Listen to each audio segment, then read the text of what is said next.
How many of you love cheeseburgers? I know I do. They're my favorite. My mouth is watering just thinking about them. You know who else loved cheeseburgers? Chantek the Orangutan.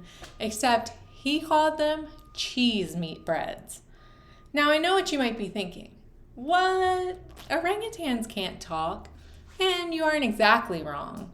Except for Chantek didn't let his anatomy stop him. He mastered 150 words in American Sign Language, among other momentous accomplishments. For thousands of years, us humans have been asking ourselves if there are other forms of intelligent life out there in the universe.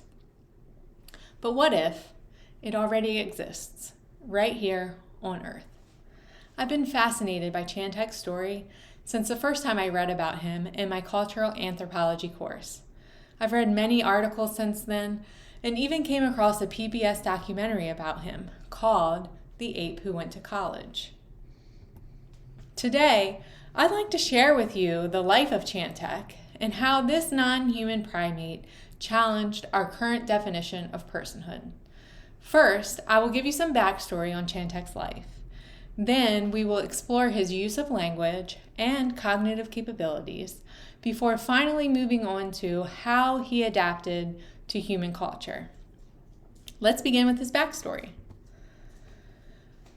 Chantek's life was pretty unusual for an orangutan. He was born in 1977 as property of the Yerkes Primate Research Facility.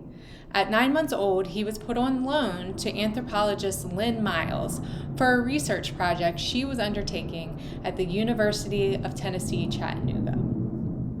The root of this project was to determine the cognitive capabilities of orangutans, but also whether raising one as a human child would actually assimilate him into human culture. Chantek spent the next 8 years of his life living in a trailer on campus at UTC. He even attended classes. Unfortunately, as Chantek got older, the university became increasingly worried about the liabilities involved, leading them to end the program. Chantek was transferred back to Yerkes and then eventually to Zoo Atlanta, where he would live out the remainder of his life. Now that we've covered a brief history of Chantek, let's dive into the fun stuff, like how he learned to talk. Turns out, Chantek's ability to pick up language was astounding. After only 1 month at UTC, he signed his first word, eat. A mere weeks later, he was up to about 12 words. And by the end of his stay at UTC, he could sign 150 words, about the same as a 2 to 3 year old human child. But the most extraordinary part of it all is that Chantek wasn't just regurgitating memorized words. He was actually able to use them conversationally and within the appropriate context. These conversations revealed many things about his ability. He was self-aware. He could distinguish himself from others, even from other orangutans, which he called orange dogs.